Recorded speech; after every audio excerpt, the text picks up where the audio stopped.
What's going on YouTube? Ferocity here. Hope you guys are doing well.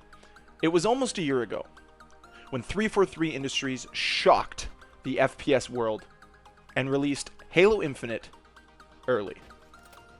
Now, it was a stroke of goodwill for their community to allow us to play it before we expected to, but it was also a slap in the face to the major FPS competitors they had, like Battlefield and Call of Duty, that this was going to be a free-to-play multiplayer experience.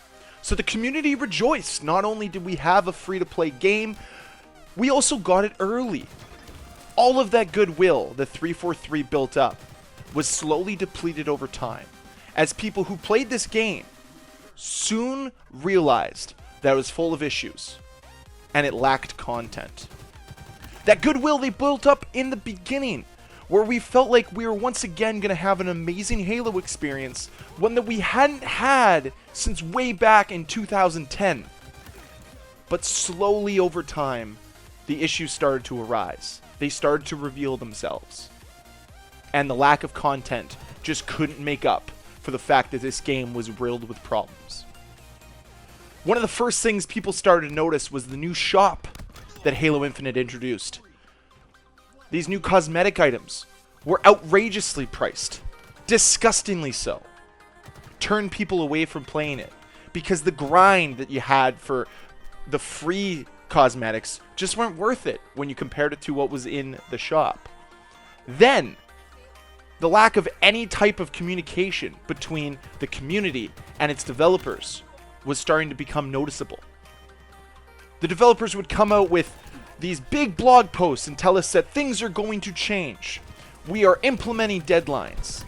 And those deadlines would be missed. And one of these issues kept creeping up in the background as all of this was going on. And that was, of course, desync. For those of you that don't know what desync is, essentially what happens is your connection to the server desyncs from the actual server. So what you were seeing on your screen is different than what the server is receiving from you. So, insane death cams were happening. Situations that you didn't realize you were in were happening and occurring more and more frequently. And as players were leaving, as the player counts were dwindling, this desync problem became more and more apparent. And what have we seen in the last 9 months from 343? Crickets. What else have we seen from 343 over the last 9 months? Continued missed deadlines. Continued ignoring the community.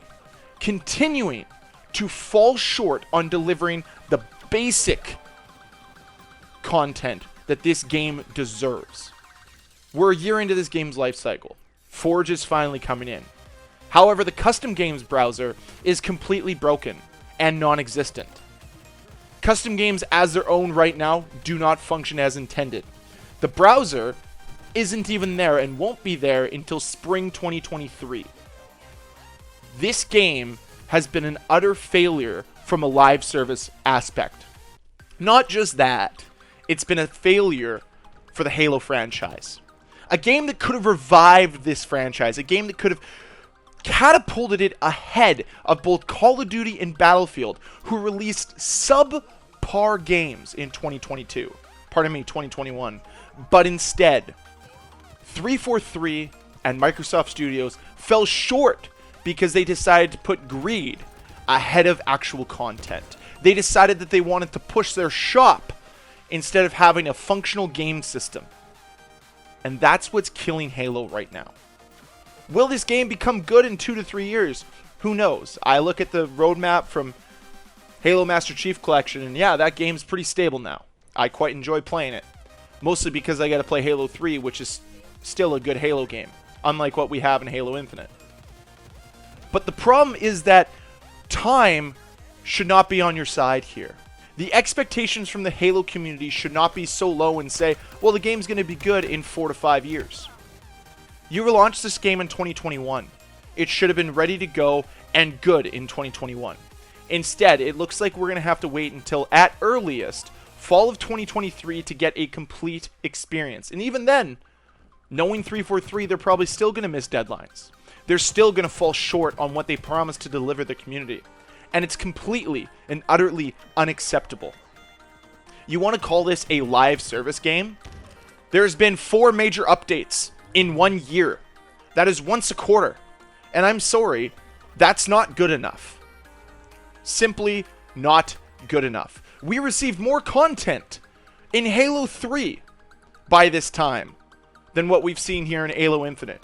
There's still not enough maps. The challenge system is absolutely ridiculous.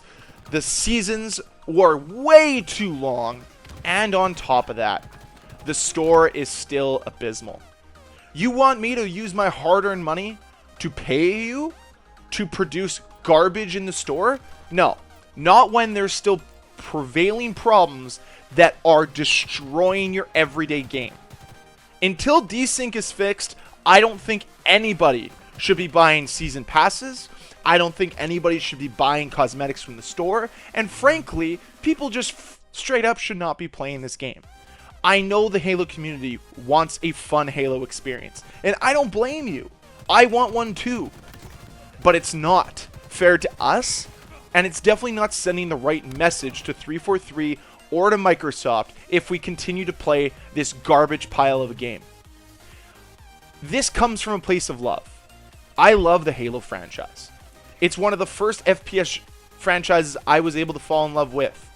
I'll never forget the countless hours I've spent in custom games in Halo 3. And even to this day, the amount of time I still play Halo 3. I love this series. I want the best for this series. And in its current state right now, it appears that 343 only looks at Halo as a means to make money instead of a means to make memorable moments. To make long-lasting memories. Can you guys even remember anything special that's happened to you in Halo Infinite? Because I certainly can't. But I can remember many different memories that I've been able to share over the years of playing Halo 3. That's what a game franchise should be about. And guess what? When you are able to create those memories, people are going to be more inclined to spend money. As I say so much on this channel, when you are able to create good quality content, people will pay money for it. They will buy the extra cosmetics. So put the extra work into the game. Make the game good, and the money will follow suit. Instead of trying to recoup the money early on, so then you can pour it into the game later, go big or go home from the beginning. I have not played Halo Infinite in months because it is a boring experience. It is not fun, and frankly, there are too many game-breaking issues for me to even want to enjoy playing it. So I want to know what you guys think of the Halo Infinite experience. Were you guys excited when it released early? What made you stop playing it? Or what makes you continue play it now? I'd love to hear your comments. Let me know down below with a comment. Thank you very much for watching. If you enjoyed this video, please hit that like button. If you want to see more videos from me, please hit that subscribe button. I'll see you guys next time. Bye.